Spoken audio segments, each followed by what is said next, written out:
Bienvenue. Si vous souhaitez mettre un visage sur le traducteur en français du Talmud de Steinsaltz ou bien alors plus simplement des livres du Rav Bochko et tant d'autres traductions encore, il est à mes côtés. Il s'appelle Eliakim Simsovic. C'est une deuxième carrière pour lui parce que il était à la base dans le tourisme et puis ensuite dans l'informatique. Israël mène à tout. C'est exactement ce qu'on va découvrir avec lui. Bonjour et bienvenue. Bonjour. Alors, vous êtes arrivé en Israël en 1982 et pourtant, vous auriez pu naître si vous n'aviez pas été, on va dire, si votre famille n'était pas victime des conséquences de la guerre. Vous auriez pu naître peut-être en Israël puisque vos parents avaient un passeport ou en tout cas un ticket pour la Palestine. Oui, sauf que moi j'étais déjà né à ce moment-là. C'est ça. En tout cas, grandir ici. Je suis né pendant la guerre. Mais effectivement, les vicissitudes des événements de cette époque-là ont fait que, bien qu'originaire de Slovaquie, de ce qu'on appelle dans géographie la Russie subcarpatique, mes parents, après la guerre, n'ont pas pu retourner dans le village d'origine qui avait été intégré à l'Union soviétique et plus particulièrement, il s'est trouvé tout à fait dans la sphère, dans l'ère d'influence communiste. Okay. Et en Ukraine, en fait, du point de vue géographique. Et après la guerre, mes parents se sont installés donc dans une importante ville de Tchécoslovaquie qui est Carlsbad. Et lorsque la Tchécoslovaquie elle-même, après le coup de Prague, est tombée aussi dans la sphère d'influence communiste, mes parents ont quitté la Tchécoslovaquie et a priori avec, vous savez qu'à cette époque-là, la Tchécoslovaquie et Israël, c'était un petit peu des amours qui n'ont pas trop duré, mais enfin, ça se passait bien à cette époque. C'était une lune de miel en quelque sorte. Et il n'y avait aucun problème, en fait, pour obtenir des visas pour Israël. C'était déjà... On était en 48 déjà en 48. Okay. Et donc, c'est de cette manière que, dans l'intention en tout cas, nous avions quitté, mes parents ont quitté la Tchécoslovaquie. Pour venir s'installer en Israël. Et puis, dans ce périple, pour rejoindre Israël, ils sont passés par la France. Et là-bas, ils sont passés par la France. Et passant par la France, eh bien, différentes vicissitudes à la fois sociales, économiques, de santé également. Ils sont restés là-bas. Ont fait que le projet de Aliyah a été à plusieurs reprises différé jusqu'au moment où c'est devenu un peu l'espérance utopique. Ok, alors vous avez grandi bien sûr dans une famille traditionnaliste, on le comprend. Vous avez acquis la maîtrise de l'hébreu tout petit. Eh bien écoutez, tout petit, je ne dirais peut-être pas, bien que... Vous saviez lire. Vous avez appris à lire jeune. J'ai appris à lire jeune. En fait, il a dû en souffrir énormément, le pauvre homme. Nous avions un Melamed qui venait à la maison quand moi j'avais 5 ans et ma sœur en avait 8. Mais je crois qu'on lui a mené vraiment une vie très, très épouvantable.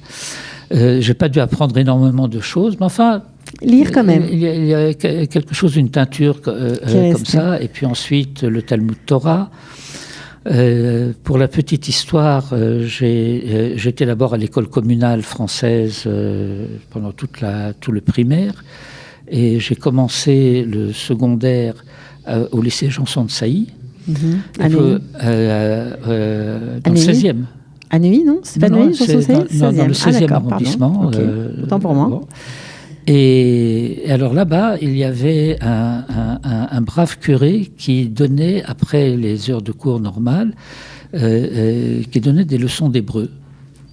J'ai donc eu dans mon parcours aussi des leçons d'hébreu données par un curé. Du curé de Janson de Sailly. Ça n'a pas duré très très longtemps. Ok. Mais ensuite, j'étais à l'école Maïmonide et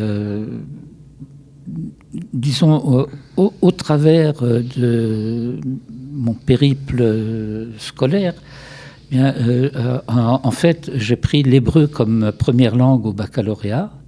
Je devais être l'un des premiers qui faisait ce genre d'exercice. Et je m'en suis pas trop mal tiré.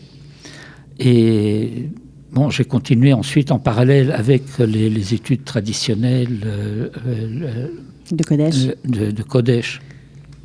Et des lectures et d'auteurs. Disons que vous avez poursuivi chaque dans votre parcours, vous avez amélioré votre hébreu le temps faisant. Alors, vous aviez bien évidemment vous aussi Israël au cœur. Vous faites un premier voyage avec la lettre à Noir lorsque vous êtes jeune. Je crois que c'est en 1957. Exact. C'était juste avant ma bar mitzvah. C'était comment? C'était comment? Écoutez, j'en ai des souvenirs, certains assez précis, d'autres plus vagues. Mais disons que dans l'ensemble, le souvenir que cela m'a laissé, c'est que c'était assez exaltant. Ça vous a piqué, on va dire. Israël vous a piqué au cœur. Oui, il y a plusieurs raisons à cela. Certaines personnelles familiales. Il se trouve que j'avais un grand-oncle qui habitait à Jérusalem et qui m'a offert ma première paire de téphilines à cette occasion.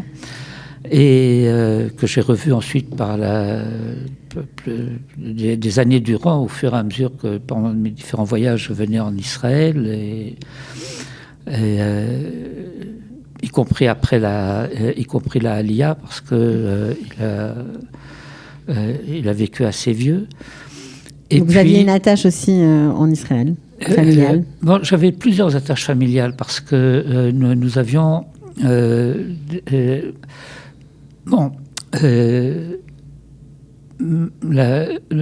ma famille, aussi bien paternelle que maternelle, a été terriblement éprouvée par la Shoah. Mon père a perdu 5 frères et sœurs dans la Shoah. Ils étaient 6 frères et sœurs, il est resté seul. Ma mère, ils étaient 10 enfants, il y en a 5 qui ont survécu. Et la plupart d'entre eux, après la guerre, se sont retrouvés aux États-Unis. Il y en a une qui était plutôt en Israël. Mais j'avais beaucoup de cousins et de cousines, aussi bien du côté de mon père que du côté de ma mère, qui habitaient en Israël.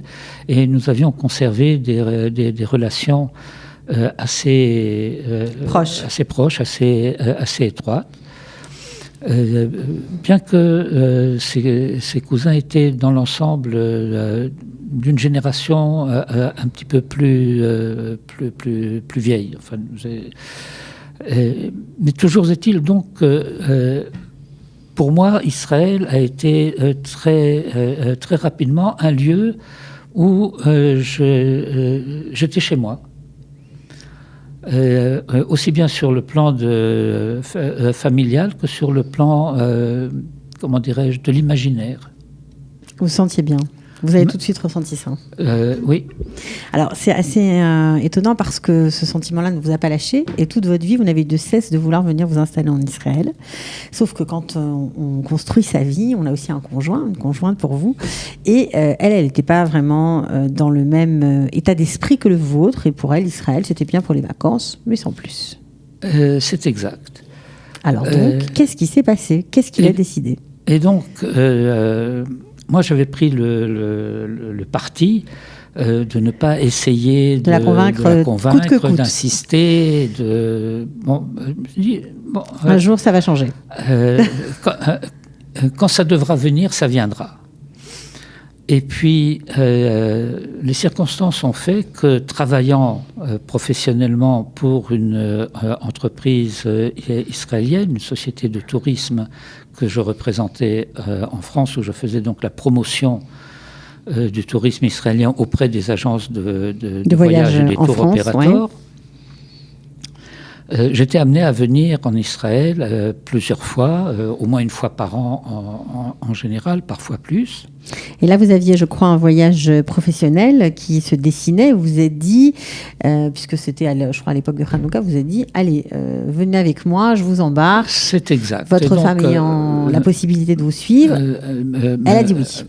Mon fils était en congé puisque c'était les fêtes de Hanouka. Ouais. Mon épouse pouvait également prendre des vacances à ce moment-là.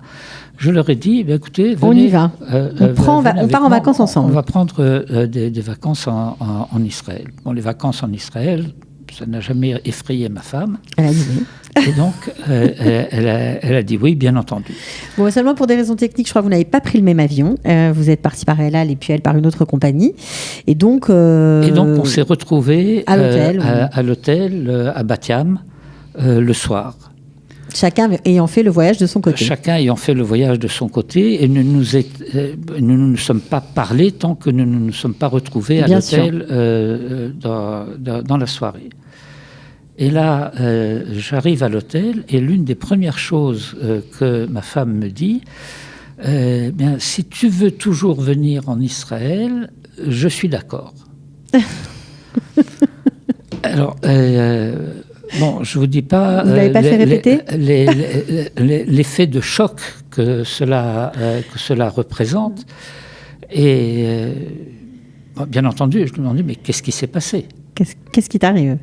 Et alors, elle m'a dit en toute simplicité, ma femme n'est pas une intello comme ça, cérébrale et ça, c'est une personne qui a les pieds bien sur terre et qui est très concrète et directe. Elle me dit, eh bien voilà, au moment où l'avion a atterri, au moment où l'avion a posé les roues sur la piste d'atterrissage, j'ai eu le sentiment, je suis rentré chez moi. Incroyable. Et je dois dire qu'en tant qu'expérience vécue de quelqu'un qui n'a pas l'idéologie correspondante, cela exprime, je pense, d'une façon tout à fait percutante ce que devrait être l'attente de n'importe qui fait sa aliyah, de rentrer enfin chez soi. Mais c'est rigolo parce qu'elle est venue plusieurs fois, mais c'était à ce moment-là qu'elle a ressenti ça. C'est à ce moment-là comme un appel, comme si elle avait été appelée. C'est à ce moment-là qu'elle a ressenti cela. Elle n'avait pas eu ce sentiment jusque-là. Et alors, à partir de ce moment-là, à chaque fois, parce que nous avions quand même, bien sûr, des relations, des amis en France, elle est devenue, si j'ose dire, propagandiste. Parce qu'à chaque fois qu'elle les rencontrait, elle dit, mais qu'est-ce que vous faites encore ici ? Donc elle voulait absolument convaincre tout le monde. Oui, tout ce que vous faites en France, elle voulait convaincre tout le monde de venir s'installer en Israël. Alors ça vous a pris, on va dire, une petite année, du temps de tout préparer, tout organiser, de signer un contrat de travail avec votre société en Israël. Oui, ça, en fait, le temps d'une naissance, 9 mois. C'est ça. En 9 mois, vous avez tout réglé. Oui, la décision a été prise donc en décembre. J'ai immédiatement informé le patron de la société pour laquelle je travaille de notre intention de monter. Je lui ai dit, ça ne sera pas avant la fin de l'année scolaire, parce qu'on ne fait pas des bouleversements comme ça, mais le plus tôt possible après l'année scolaire. Et donc, on a préparé toute la procédure correspondante. Donc, vous arrivez en Israël avec un travail, donc ça, c'est plutôt assez rassurant quand même, parce qu'on était en 1982, et vous avez bien fait de faire ça, parce que je crois que c'était la guerre du Liban, et le tourisme, pendant cette époque, c'était pas génial. Oui, nous sommes arrivés en pleine guerre du Liban, la deuxième guerre du Liban. La situation dans le pays, je ne parle pas seulement de la tension d'une manière générale, mais enfin, sur le plan économique, et pour le tourisme en particulier, c'était vraiment le calme plat. Et on ne savait pas à partir de quel moment, d'abord on ne savait pas à ce moment-là combien de temps ça allait durer, et on ne savait pas à partir de quand les choses allaient commencer à reprendre. Progressivement. Et l'un des directeurs de la boîte pour laquelle je travaille depuis 1970 pour cette boîte, donc ça faisait déjà 12 ans, et qui m'a dit froidement, si tu n'avais pas eu de contrat, tu te serais retrouvé sur le pavé, parce qu'on n'a pas de travail. Donc, je ne veux pas dire qu'il m'a dit aussi crûment, tu vas être payé pour ne rien faire. C'était un peu ça. Mais enfin, ça revenait à peu près à ça. Ok, alors pendant cette période-là, vous installez à Ramat Aviv, dans un Maon Olim. Vous êtes resté d'ailleurs dans la région, puisque vous habitez toujours à Herzliya aujourd'hui. Oui, après, nous sommes restés à peu près 9 mois. Vous avez bougé un peu, mais vous êtes resté dans le centre. À Ramat Aviv. Ensuite, nous avons habité 1 an à Kfar Saba. Et ensuite, il s'est trouvé que la maman de mon épouse a fait sa Aliyah également. Et qu'elle s'est installée à Herzliya. Et donc, mon épouse a souhaité se rapprocher de sa mère. Et donc, nous avons déménagé de Kfar Saba à Herzliya. Et nous sommes restés à Herzliya depuis. Ma belle-mère est décédée depuis, mais donc nous sommes restés à Herzliya. Alors, on en parle moins, mais vous avez aussi été juste avant l'Aliyah. Alors là, c'est assez impressionnant. Vous avez été témoin de l'attentat, le terrible attentat de la rue des Rosiers, parce que vous étiez tout simplement là-bas pour dîner juste avant l'Aliyah. Quand on est on n'a plus de quartier, on n'a plus de meubles, on n'a plus rien quand on est entre deux. Et donc vous étiez sortis avec votre femme et votre fils pour dîner, tout simplement. Déjeuner. Voilà, déjeuner. Et vous êtes pris en plein dans cet attentat 2 jours avant le départ. Tout à fait. Et c'est en fait un concours de circonstances parce que nous avions été rue des Rosiers avant que l'attentat ait eu lieu. Nous en sommes partis et un caprice de mon fils a fait que nous y sommes retournés. C'est au moment où nous y sommes retournés. Bon, j'avais laissé ma femme et mon fils dans la voiture pour faire un saut dans un petit restaurant qui faisait des falafels et des choses comme ça, donc pour acheter des falafels. Quand la pétarade a commencé, moi je voulais me précipiter dehors et j'étais attrapé par... on vous a jeté par terre. On m'a jeté par terre, mais tu bouges pas. Bon, et on est resté comme ça, aplati, aussi longtemps que ça a continué à tirer.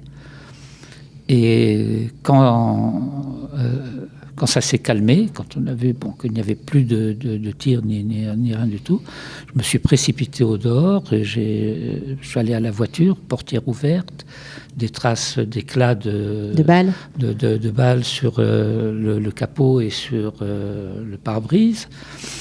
Pas de traces de votre femme ni de votre fils. Ni femme ni enfant. D'accord, je ne parle pas de l'angoisse. Ouais. Et puis finalement, il s'était réfugié dans un immeuble. Après beaucoup d'insistance, on les a laissés entrer, mais qu'encore bien après que les choses se soient calmées, les gens chez qui ils étaient les empêchaient de venir s'approcher de la fenêtre pour dire ils avaient peur et c'est compréhensible. Bien sûr. Donc vraiment, un coup comme ça, 2 jours avant l'Aliyah, ça doit être complètement... Comment vous avez pris ça ? Comment on a pris ça ? Écoutez, bien entendu, c'est stressant. Mais finalement, d'une certaine manière, ce n'est pas arrivé plus tôt, de telle sorte que ça n'a pas été un des déterminants de la décision de la Aliyah. Mm-hmm.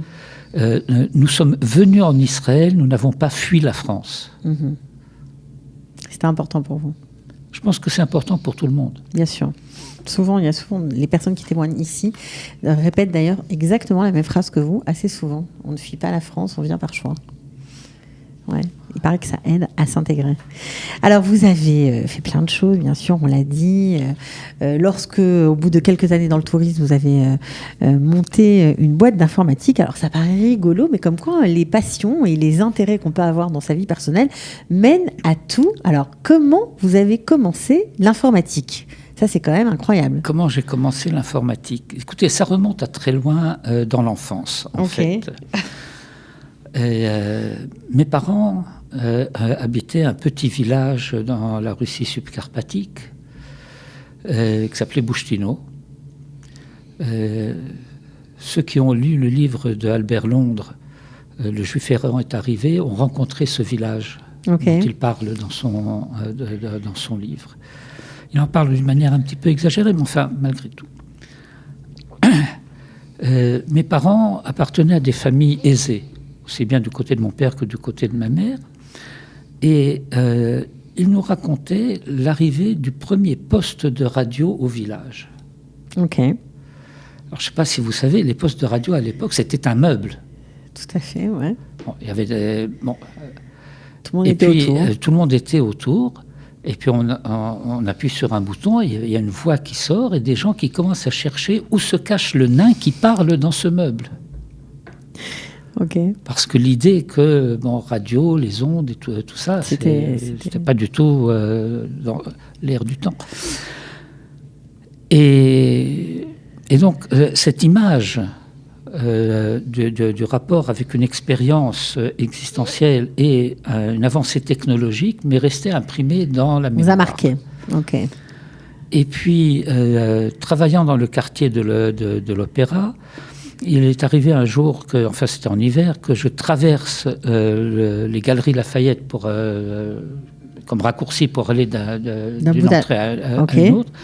Et puis, je trouve à cette occasion une présentation d'ordinateurs individuels aux Galeries Lafayette. On est quelque chose comme en 1978 ou 79. Et vous êtes... Ça m'a fait un choc. Scotché.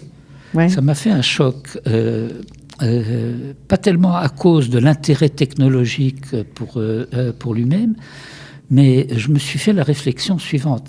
Si aujourd'hui, il y a des choses comme ça aux Galeries Lafayette, pas dans un magasin spécialisé, alors dans 10 ans, il y aura des appareils comme ça dans toutes les maisons. Et moi, je ne veux pas être celui qui cherche où est caché le nain. Ok, je comprends mieux. Je veux maîtriser l'outil. Ok, et vous vous êtes mis à apprendre. Et donc, j'ai commencé à me documenter. De ce jour-là, j'ai commencé à me documenter, à acheter des revues professionnelles, des revues informatiques, ordinateurs individuels, etc. Dans un premier temps, j'ai acheté une machine à calculer programmable avec des fonctions avancées. Et puis ensuite, un Apple. Et puis ensuite, je me suis acheté un Apple II, l'un des premiers Apple II qu'il y a eu sur le marché. Et j'ai appris à le programmer. J'ai appris à le programmer en ce qu'on appelle en langage machine, en BASIC, en Pascal. Donc vous vous êtes fait tout seul, autodidacte en informatique. Autodidacte complet en informatique, mais disons de façon très, très sérieuse, très systématique. Et ça vous a bien aidé puisque lorsque vous avez quitté l'univers du tourisme, eh bien, vous avez monté une boîte d'informatique, on va dire, avec un associé, afin d'informatiser différentes structures comme des banques, etc. etc. Ça a duré longtemps, cette deuxième carrière dans l'informatique ? Eh bien, écoutez... Ça a d'abord duré un certain temps dans l'entreprise de tourisme dans laquelle je travaillais, puisque elles avaient des projets d'informatiser la société. Des divergences de vues sur la politique d'informatisation m'ont conduit à préférer quitter cette structure. Et en compagnie d'un ami qui n'était pas un ami de longue date, mais nous avions beaucoup d'antécédents, si je puis dire, de dénominateurs communs d'avant encore l'IA. Nous avons décidé de former une structure donc de développement de logiciels documentation non, plutôt de tout ce qui concerne l'administration et la gestion de différents services. Alors, comment vous êtes venu de là à la traduction de ces logiciels, traduction de documentation, etc. Je ne dirais pas que c'est relativement simple. Pour moi, ça a été assez naturel, si je puis dire, dans la mesure où on se fait des relations à travers les activités professionnelles. Et puis, sachant l'anglais et sachant le français et connaissant l'informatique, j'ai été pressenti par une certaine structure de traduction de documentation informatique pour traduire des logiciels et de la documentation informatique de l'anglais en français. Et d'une chose à l'autre, les choses se sont enchaînées parce que vous avez aussi traduit du Kodesh. Alors là, pour le coup, c'est encore plus gratifiant pour vous. Oui, parce que en fait, en marge de ces activités professionnelles, ou alors peut-être que c'était les activités professionnelles qui étaient en marge du reste, je participais aussi, je donnais des cours de Kodesh et je participais aussi à une structure de réponse en français, sur le site de Sheila, si vous en avez peut-être entendu parler. Bien sûr. Oui. Et donc j'étais en rapport avec le Rav Bochko, et il savait que je traduisais de la documentation. Donc il vous a proposé de traduire ses livres ? Il m'a demandé si je connaissais quelqu'un qui pourrait traduire des livres pour lui. Okay. Alors je lui ai dit, écoutez, je connais quelqu'un, moi. Et alors on a fait un essai, ça a marché, et depuis, j'ai beaucoup traduit pour lui, pour son fils. Entre-temps, il y avait déjà un projet qui était en cours de la traduction du Talmud de Steinsaltz en français, et il cherchait un collaborateur. Il y a le Rav Jean-Jacques Guggenheim qui fait la traduction de base.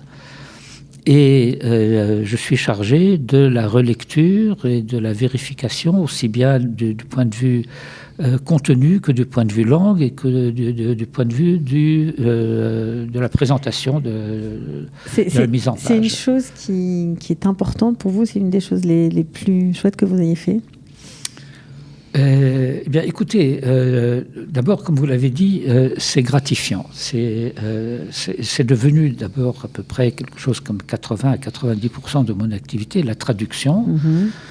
Je continue à avoir un petit peu d'activité informatique, mais qui est devenue très marginale, si vous voulez.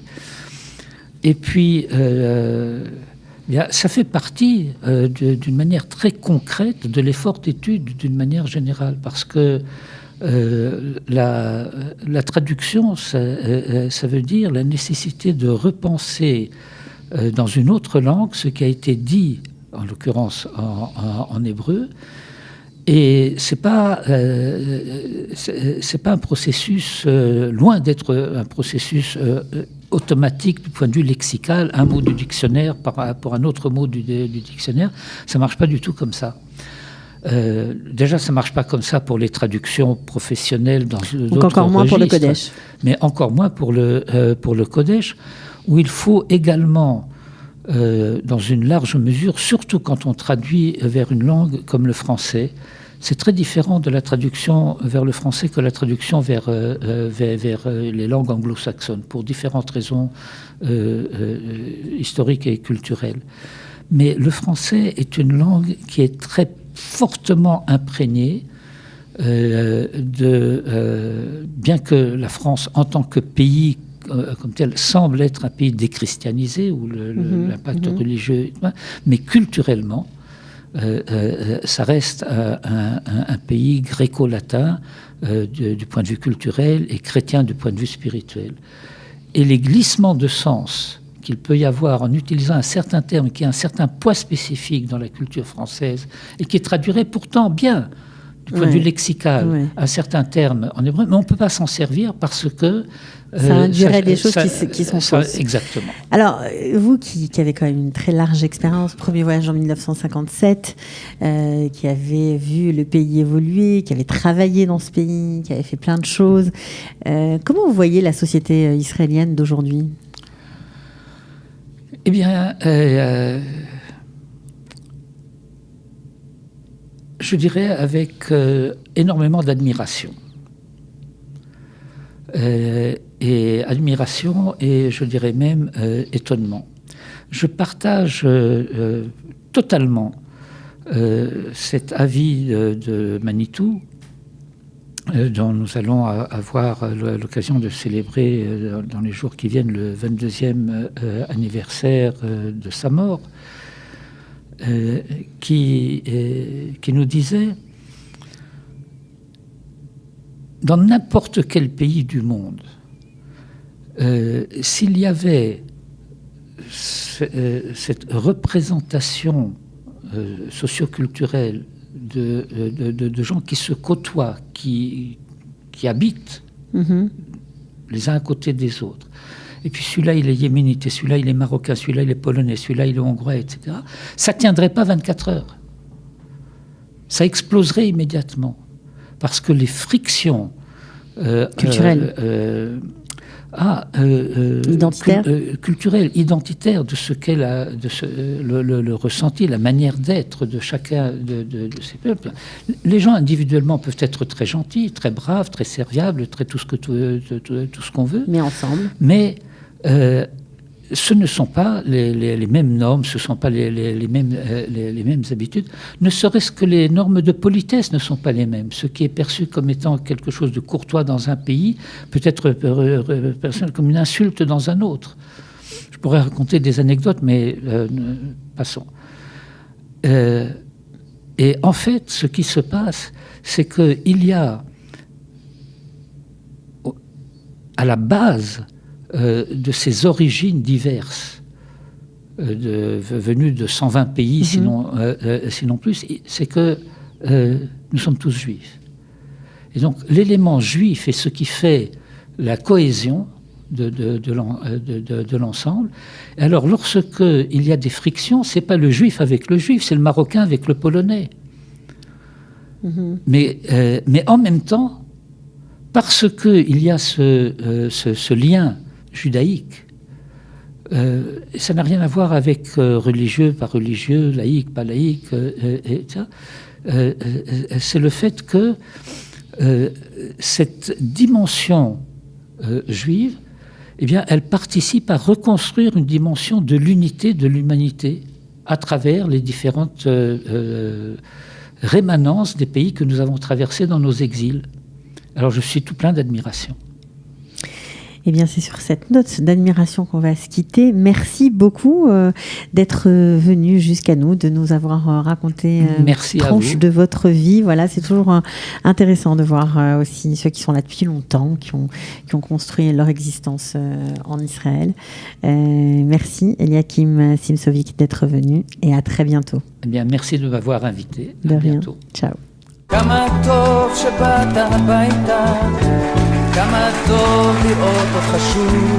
Ils ont relevé le défi de l'Alia. Studio Kalita vous raconte leur histoire. Alia Story, c'est vous, c'est nous.